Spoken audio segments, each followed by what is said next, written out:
This is the Grow Your Clinic podcast from Clinic Mastery. We help progressive health professionals to lead inspired teams, transform client experiences, and build clinics for good. Now, it's time to grow your clinic.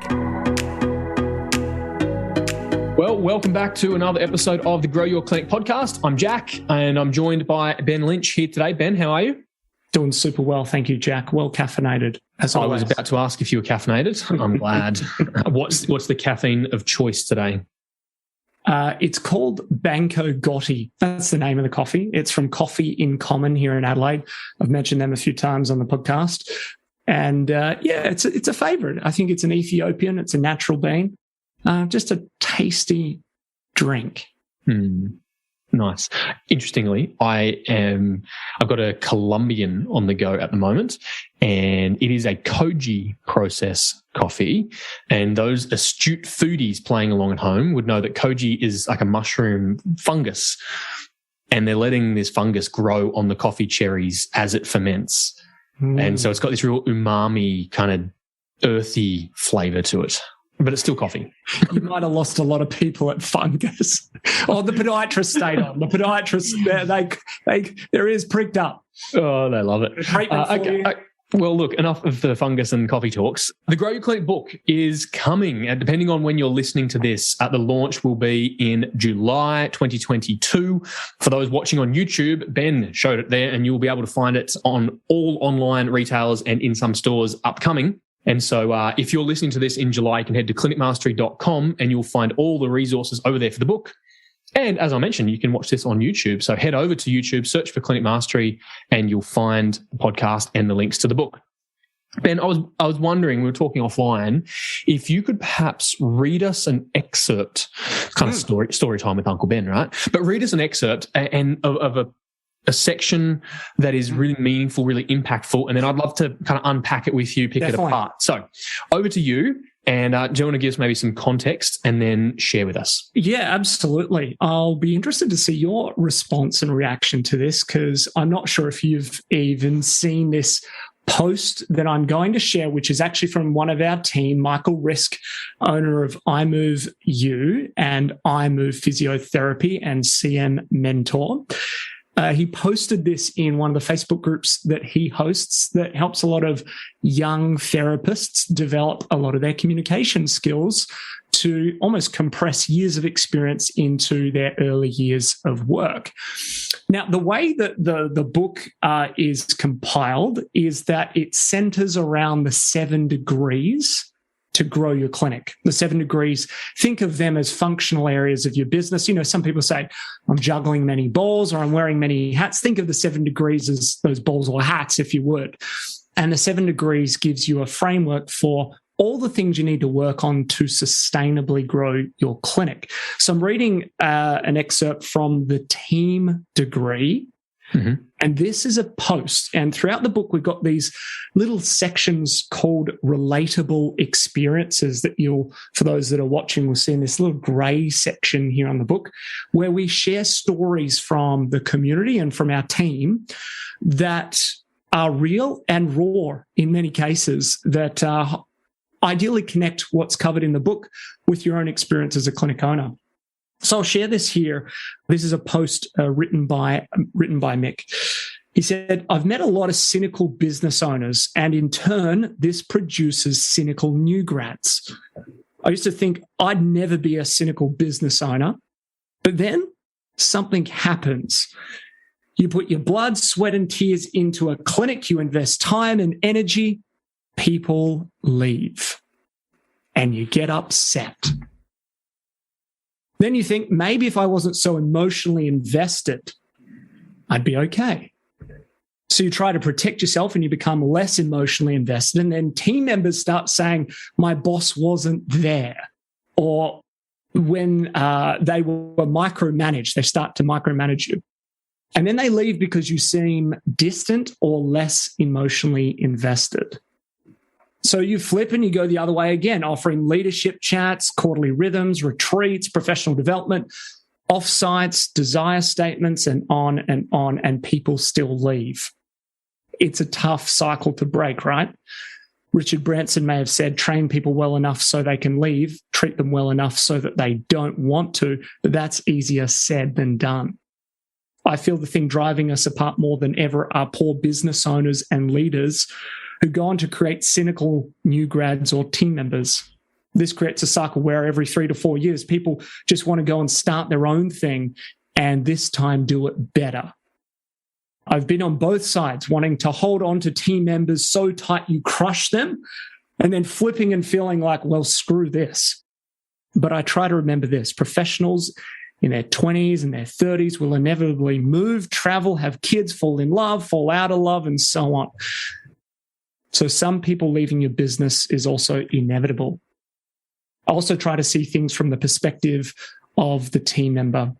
They've just put their blood, sweat, and tears into a degree for 3 to 4 to 5 years. Then they get their job and they're basically told, start again. You have another 3 to 4 to 5 years before you're really competent. So for the owners, I say, enjoy the journey, get comfortable with the infinite game, and celebrate every year a team member stays, because it's so easy not to stay. Thank you to Michael Riss for sharing that so openly. This was a post inside of a Facebook group hosted by Michael Riss, where they've got a couple of thousand team members of clinics all in there, sharing their stories, their experiences, and learning from one another. It was just a really raw post that Mick put up some time ago, and it got a lot of engagement and interaction, and we've shared that with Mick's endorsement, permission, and gratitude for saying, hey, you know what? It's not always rainbows and butterflies. It's hard work. And you care so much as a health professional. I'm interested, Jack, maybe you had seen that post before. If not, what was your response to that? So I was taking notes if you were watching along, and there was 3 things that really jumped out to me there. He mentioned cynical a number of times and cynicism. And in my observation, there's a stark difference between skepticism and cynicism. Right. That skepticism, we're all kind of health professionals trained in the scientific method. A healthy skepticism is a good thing, or can be a good thing. We want to question everything, open-mindedness, but cynicism is a different beast. Cynicism is almost a closed-mindedness. It's a reservation that things are never going to get better. It's thinking the worst. And so there's this difference in cynicism versus skepticism. And I want to be a healthy skeptic, not an unhealthy cynic. Does that make sense? Unless you're Simon Sinek. Well, he's the healthiest cynic, probably. And the ultimate. That was a play on words for his name for anyone listening. That was a terrible dad joke, but it was. Does that make sense, Ben? Like, skepticism is not resigned or reserved to like a cynic. A cynic, when you're cynical, you're bitter and twisted and resigned that things aren't never going to get better. Yeah. Skepticism goes, maybe there's another way. Maybe we can get creative and curious and interested. And I wonder if maybe as business owners, when we feel ourselves slipping towards cynicism, which is ultimately below the line behavior, we can, by noting that you're below the line, by noting that you're cynical, you're one step towards health and perhaps skepticism. I like that because, as you said, Jack, in healthcare, we're taught to critically think and critically question, which is, I guess, being skeptical, which allows you to progress from where you are, I think. There is an element of open-mindedness that is, if there's enough proof or evidence, then I will move. Cynicism feels like, nah, I'm kind of stuck here. I'm not moving. What I get out of that from Mick is, over time, with so much care and effort applied and sometimes not getting the outcomes or the desired result, you kind of fall into this cynicism that can actually then limit your future growth opportunities. You go, well, I've tried that and it didn't work. Or I tried it and things worked better for a while, but they weren't maintained, or it won't work for me. And so you start to lose this open-mindedness, this willingness to try new things or the same thing but at a different time, meaning you might have tried that 12 months ago or 12 years ago, things have shifted, or the stage of business you're in, or the team or the culture is now different. So being open enough to actually try new things or old things again, for mine is a key message in this, to go, if you're hitting any sort of roadblock about maybe recruitment's really hard, or maybe you're going through a tough patch financially, maybe there's a whole bunch of operational issues, that being mindful of how much or how open-minded you might be to seek new evidence or ways, or revisit old ways that might be better suited to now. It's kind of the thing that I get out of it. It's such an interesting point that a good idea at a non-ideal time is a non-ideal idea. Timing is everything, but it takes guts and it takes humility to get up and have another go, to try something that maybe you've tried before and didn't work. Maybe it wasn't ideal timing, to try again. I'm reminded of a parable about Jesus who told fishermen to go back out and cast their nets again. And he's not a fisherman. He's giving fishermen advice, and they go, righto, we'll give it a crack. And that next cast, their nets are full of fish. And sometimes that's just it. You got to try the other side of the boat. You got to try a different time. As you were talking, the story that Mick was presenting was, I was thinking about a pendulum. And you were talking about clinic owners who swung from one extreme to the other extreme, and how we often swing. We avoid and we procrastinate, and then we go all in. But it's unsustainable. And over time, we creep back the other way. And I was actually in one of the sessions with one of my coaches talking about this idea of a pendulum. And there's times when an overcorrection is necessary, but an overcorrection is usually unhelpful. So there are times where if you've maybe in the example that you spoke of Mick's post there, you've avoided team time for an extended period. You've neglected your mentoring conversations with your practitioners. You've avoided any of that culture building stuff. There might be a season where the pendulum does have to swing and overcorrect, but the intention is that you would always find a sustainable equilibrium. We're not looking at overcorrecting forever and artificially manufacturing harmony. We're looking at a brief overcorrection to find harmony, to find real harmony. Does that make sense? That overcorrection and find the middle? It does. And as I was thinking, it can be really challenging to do it on your own, and to be honest enough, maybe with yourself, or maybe you need that reassurance or kind of pat on the back, or like, I'm here to support you. And of course, we've talked on this podcast before about, we believe in the power of having coaching and mentoring. If that's not coaching or mentoring, who have you got around you? Have you got a peer group? Have you got someone on your team? Who is there to actually help support you? Because it is hard to get out of a funk, or maybe you realize, I know that's me. I'm cynical, really struggling for various reasons. Don't think you ever need to do it all on your own. I think having a support around you, like you said, of your coach, Jack, there, who's made that identification that you just discussed. Sometimes you don't even see it. And I think that's why we have coaches and mentors and a board of advisors and all these folks around us personally to say we're not perfect. We are very human, but those people around actually help bring it out of you, and you go, oh yeah, of course. Well, it's not that sometimes you can't. It's not that sometimes you don't see it. It's that you can't see it. And you need an external perspective to help orient you, or to help give you a piece of where you're at, and in terms of relatability and anchors. The other thing I heard Mick allude to or mention in that post was retention, and celebrating retention. And it's so timely right now. We're in the middle of 2022 as we speak, and recruitment is the buzzword on everyone's lips. But the unspoken buzzword that needs to be talked about is retention. And correct me if I'm wrong, I believe it's our good friend Tristan White who talks about retention celebrations.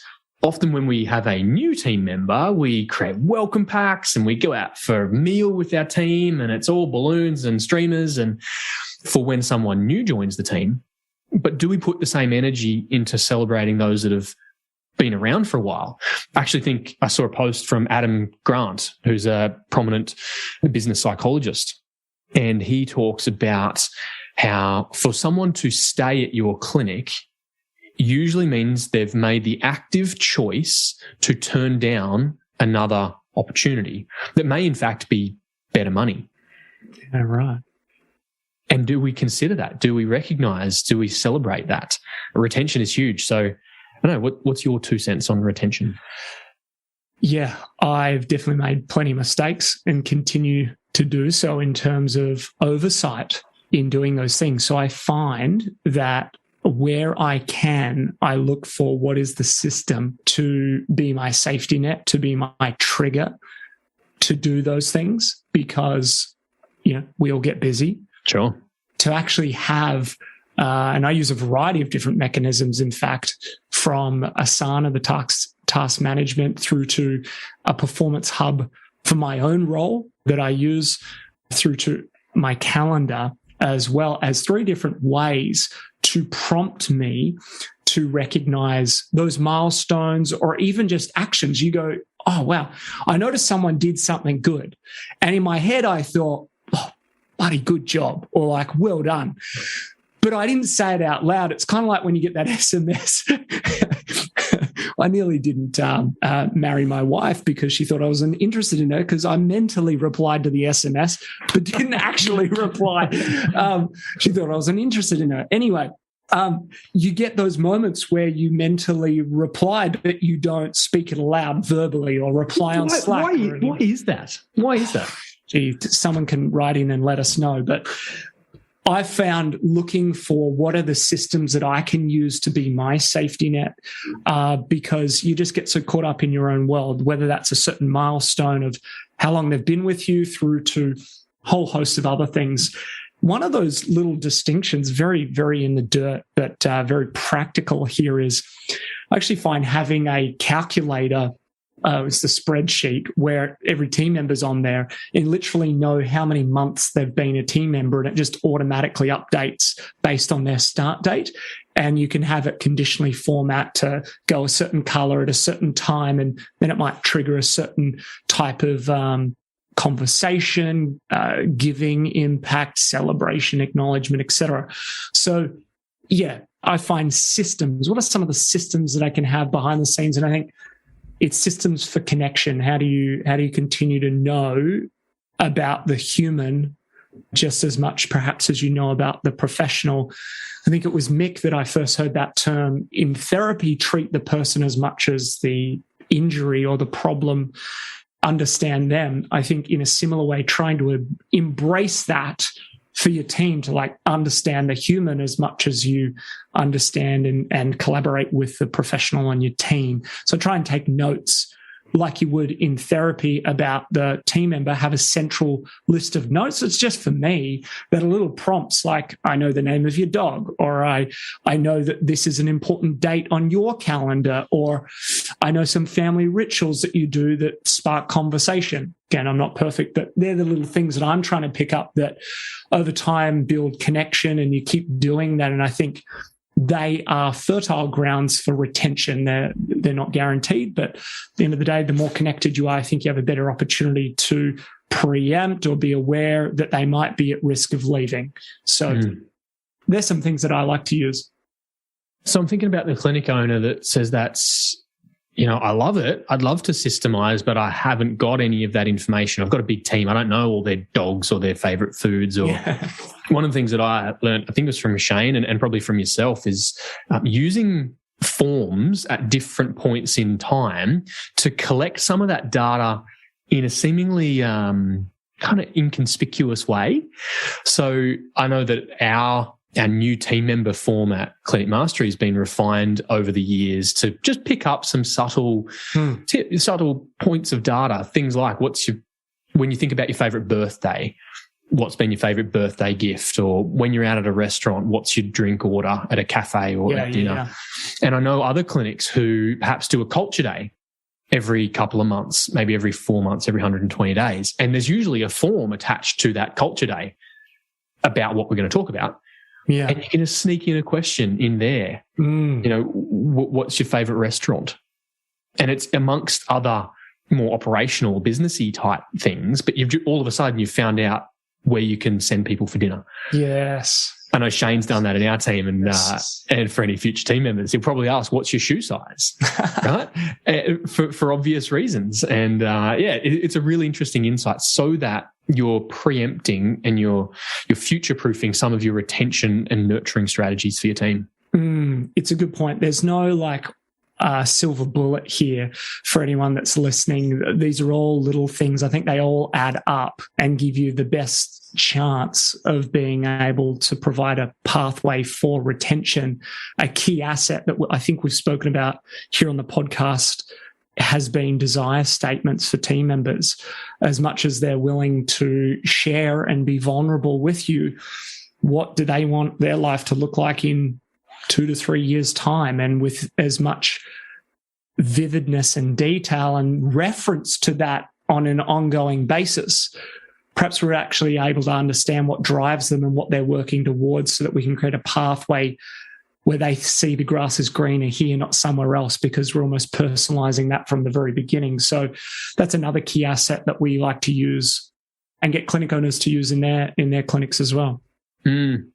Super stuff. Well, thanks for narrating that little, what do we call it? Relatable experience? Relatable experience, yes. We will do an audiobook as part of this. I know some folks like to listen to it, but there's a little snippet.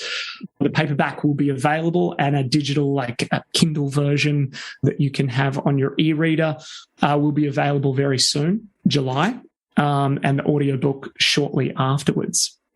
Super. All of the links to be able to grab that will be at clinicmastery.com. You will not be able to miss the book when it comes out. Hey, thanks for reading, Ben. Thanks for sharing your insights. And listeners, again, thank you for tuning in. As always, if you're watching this on YouTube or listening on your podcast player of choice, please let us know what you think. In fact, just today, Ben, I received an email from a physio in the eastern suburbs of Victoria. Of Melbourne. I won't give it away, but I got an email about the podcast. In fact, I'm going to read it to you if that's okay. Oh, cool. Hi, Jack. I listen to your podcast every morning on my way to work. Thank you.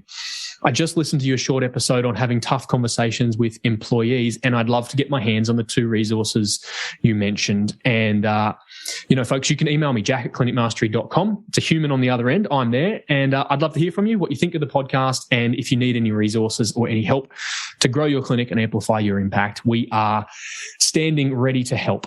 So there you go, clinicmastery.com, or get in touch via email. Ben, thank you for joining us. Thank you. Thanks for having me. And folks, we look forward to bringing you another episode of the podcast again really soon. Bye for now. Thanks for tuning in to the Grow Your Clinic podcast. To find out more about past episodes or how we can help you, head to www.clinicmastery.com/podcast. And please remember to rate and review us on your podcast player of choice. See you on the next episode.